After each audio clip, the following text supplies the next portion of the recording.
DJ Khaled made it out of jail and became one of the biggest hit makers in the game. But now he's falling off, beefing with other artists and screaming at his record label. And this is how it all went wrong. Ever since 2006, people have been asking what DJ Khaled actually does. He's known for putting a bunch of massive artists on the same track and screaming his own name. But most people have no idea why anyone works with him. He might just be a professional ad-libber at this point. But back in the day, Khaled came up in the industry as an actual DJ. Khaled came up in New Orleans as the son of two Palestinian immigrants who showed up to the city with $20 in their pocket.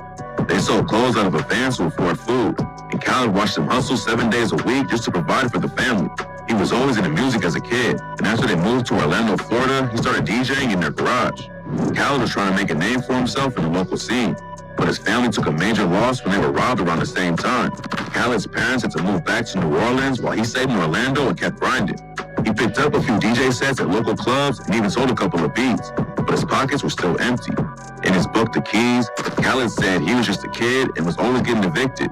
He would have friends come over to his place and there would be no furniture or food, just a bunch of records everywhere. Eventually, he realized that sleeping on the floor with no food wasn't going to work out, so Khaled followed his parents back to New Orleans.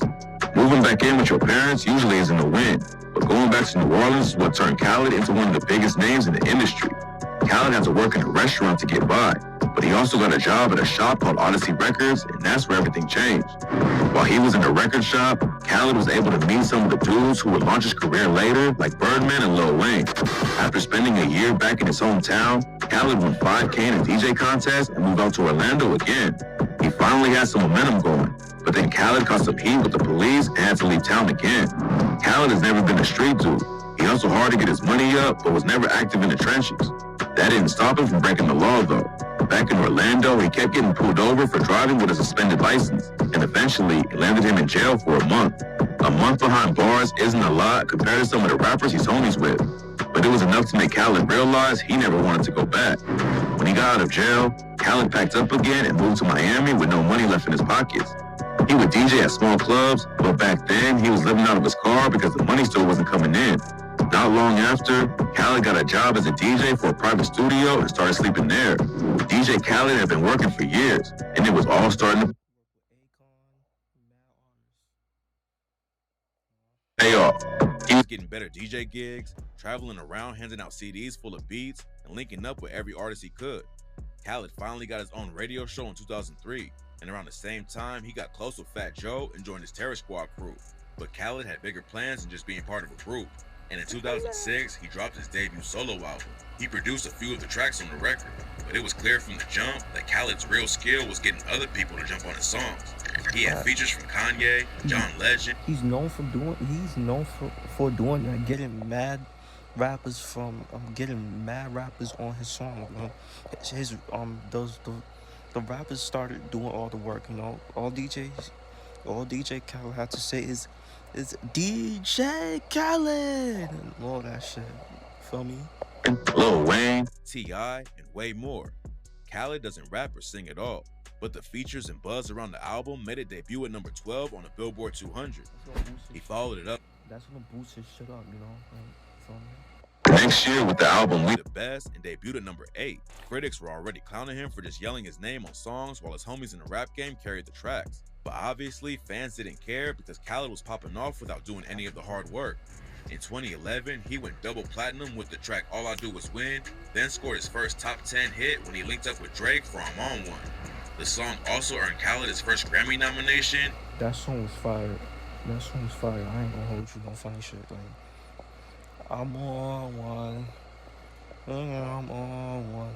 Drake, Rick Ross, and Lil Wayne. Even though he didn't really make it, he kept the momentum going and was dropping albums and hits every year. And in 2016, he went from just being a star in the rap game to an actual celebrity. When Khaled joined Snapchat at the end of 2015, nobody was ready for what he had planned. He started posting videos of himself watering his garden, riding jet skis, and telling everyone the keys to success. Fans thought it was hilarious, and he went so viral that people started calling him the king of Snapchat. Out of nowhere, Khaled was going on talk shows like Ellen DeGeneres and becoming a superstar overnight. Rap fans have known his name for a decade, but Snapchat gave Khaled a crazy audience. people still dissed him for calling himself a DJ, even though he hadn't been spitting diss for years. But Khaled just kept it pushing and didn't let the critics get to him. He branched out even more that year and wrote a book about his life. And in 2017, he ran up crazy numbers with the track I'm the One. It was another massive hit that proved Khaled could hit 1 billion streams on Spotify just by getting a bunch of other artists together.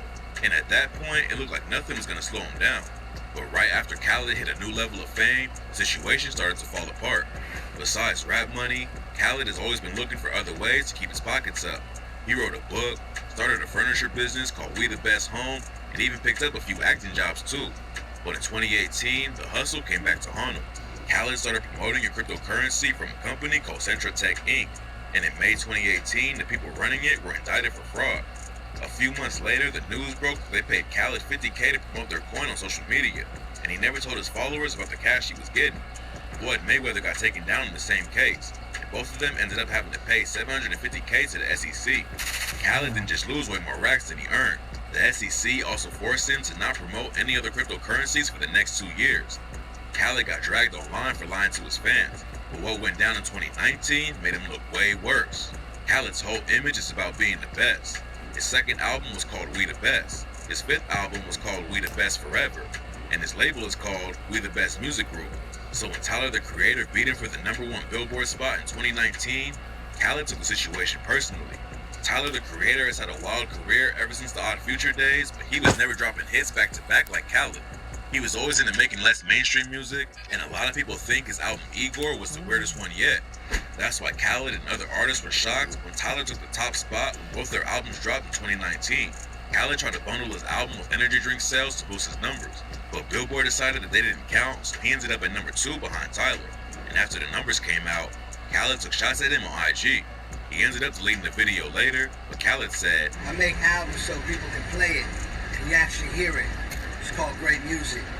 It's called albums that you actually hear the songs.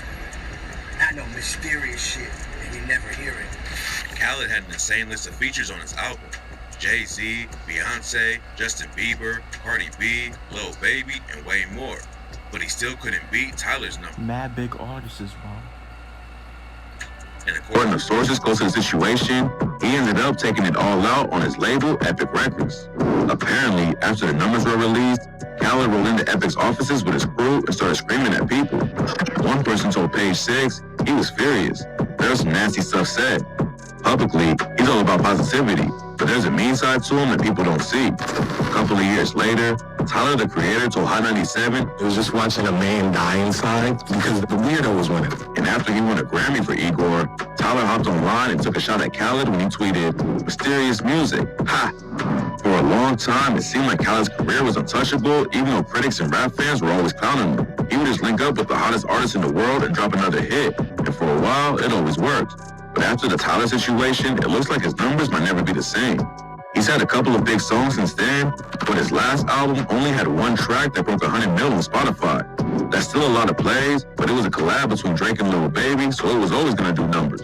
In the 2010s, you would hear Khaled yelling on tracks all over the place, but at this point, it seems like fans are ready to move on. As long as he has industry connections, he'll still be able to put massive artists on tracks together. But at the end of the day, his friends in the game are the only reason his career is still going right now.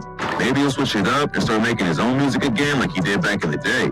Or maybe he's just focused on becoming a pro golfer now. He had to hustle hard to get to where he's at today. But if something doesn't change,